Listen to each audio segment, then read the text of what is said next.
Nah,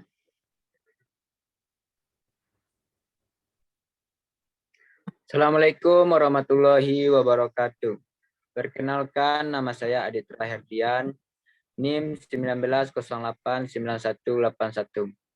Di sini saya akan mempresentasikan tentang metodologi penelitian untuk memenuhi UTS mata kuliah seminar.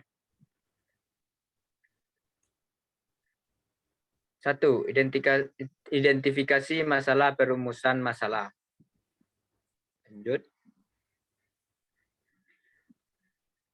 A. Identifikasi masalah penelitian. Identifikasi masalah adalah suatu proses yang paling penting dalam melakukan sebuah penelitian, selain dari latar belakang dan juga perumusan masalah yang ada. Penelitian biasanya dilakukan untuk menjawab pertanyaan-pertanyaan yang belum bisa dijawab oleh seseorang peneliti. Untuk dapat melihat dengan jelas tujuan dan sasaran penelitian, maka dilakukan identifikasi masalah.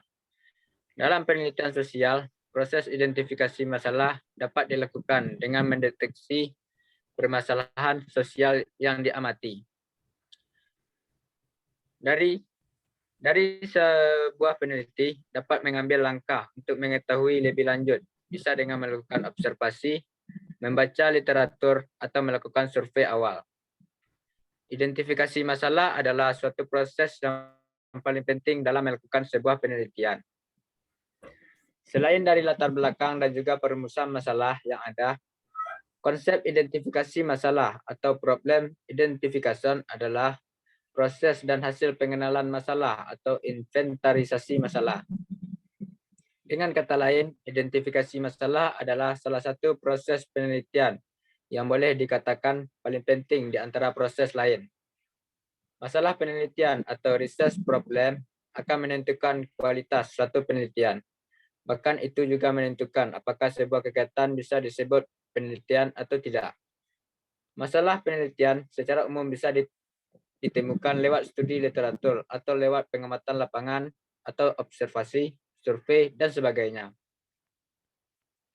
Identifikasi masalah merupakan langkah awal yang sangat penting dalam proses penelitian.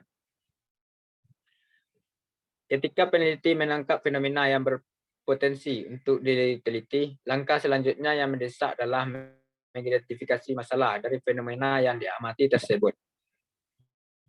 Identifikasi masalah sebagai bagian dari proses penelitian dapat dipahami sebagai upaya mendefinisikan problem dan membuat definisi tersebut dapat diukur atau measurable sebagai langkah awal penelitian. Lanjut.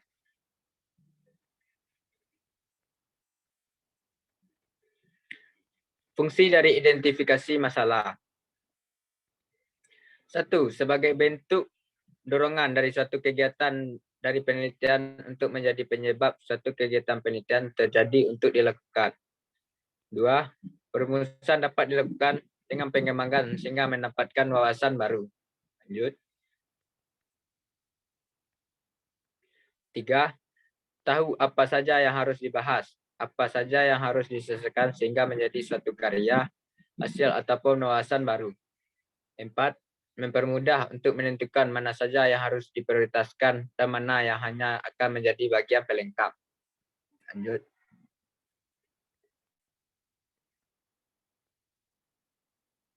Dua, ruang lingkup masalah penelitian. Lanjut. Ruang lingkup adalah batasan. Batasan yang dimaksud dalam ruang lingkup bisa berupa faktor dan teliti sebagai materi, tempat, waktu, dan sebagainya. Sementara makna dalam arti sempit ruang lingkup berarti adalah suatu hal atau materi. Ruang lingkup adalah penjelasan tentang batasan sebuah subjek yang terdapat di sebuah masalah.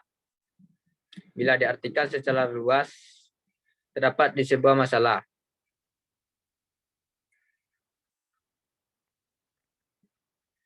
Adalah batasan. Batasan yang dimaksud dalam ruang lingkup bisa berupa faktor yang diteliti seperti materi, tempat, waktu, dan sebagainya. Sementara makna dalam arti sempit ruang lingkup berarti adalah suatu hal atau materi. Dan menurut Wikitionary adalah besarnya subjek yang tercakup ketika penelitian berlangsung.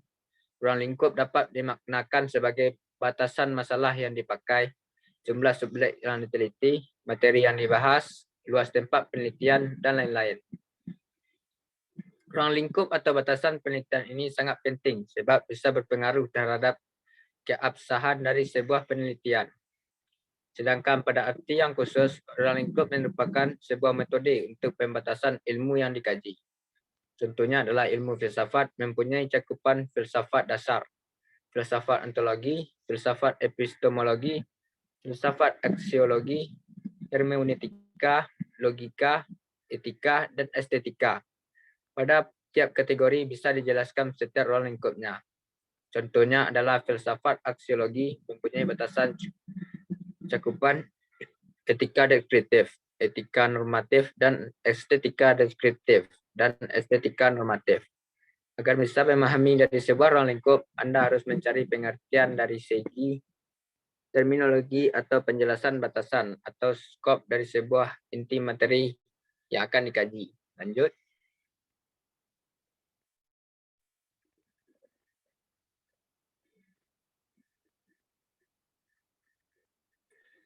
Informasi yang dibutuhkan dalam ruang lingkup. 1. Tujuan umum penelitian. 2. Populasi atau sampel yang diteliti. 3. Waktu atau durasi penelitian. 4. Topik atau teori yang akan diteliti dan didiskusikan. 5. Lokasi geografis yang tercakup dalam penelitian. Lanjut. Perumusan masalah penelitian. Di dalam proposal penelitian, mengenal dan merumuskan masalah dengan jelas adalah bagian terpenting dan juga termasuk yang paling menantang. Proposal penelitian yang memiliki masalah yang tidak jelas dirumuskan akan menghasilkan temuan penelitian yang kemungkinan tidak logis. Dalam proposal penelitian merupakan suatu hal yang elementer bagi setiap peneliti untuk mengonstruksikan perumusan masalah pada bagian akhir dari bab pendahuluan. Suatu rumusan masalah umumnya diungkapkan dalam bentuk kalimat tanya. Pertanyaan-pertanyaan tersebut akan menjadi arah ke mana sebenarnya penelitian akan dibawa dan apa saja sebenarnya yang ingin dikaji atau dicari tahu oleh peneliti. Lanjut.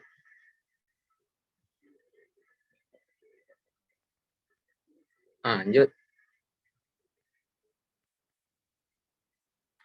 Bentuk-bentuk rumusan masalah. 1. Rumusan masalah deskriptif. Rumusan masalah yang berkenaan dengan pertanyaan terhadap keberadaan variabel mandiri, baik hanya pada satu variabel atau lebih, atau variabel yang berdiri sendiri. 2. Rumusan masalah komparatif. Rumusan masalah penelitian yang membandingkan keberadaan suatu variabel atau lebih pada dua atau lebih sampel yang berbeda atau pada waktu yang berbeda. Selanjutnya itu rumusan masalah asosiatif. Suatu rumusan masalah penelitian yang bersifat menanyakan hubungan antara dua variabel atau lebih. Lanjut.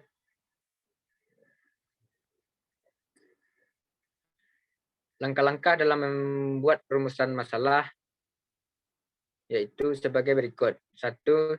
Tentukan fokus penelitian.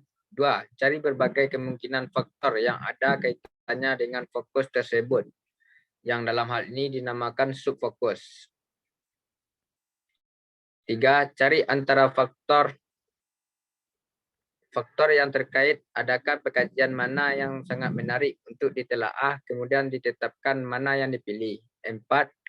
Kaitkan secara logis faktor-faktor subfokus yang dipilih dengan fokus penelitian. 5. Tulis paragraf pengantar sebelum pembaca sampai pada rumusan masalah.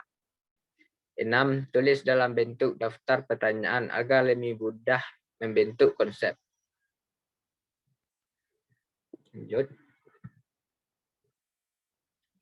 Langkah-langkah dalam membuat rumusan masalah. 7.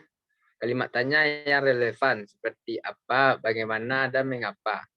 8. Membuat pertanyaan yang spesifik dan akhiri dengan tanda tanya. Baik, cukup sekian presentasi dari saya. Apabila ada salah dan jengkel, mohon maaf. Assalamualaikum warahmatullahi wabarakatuh.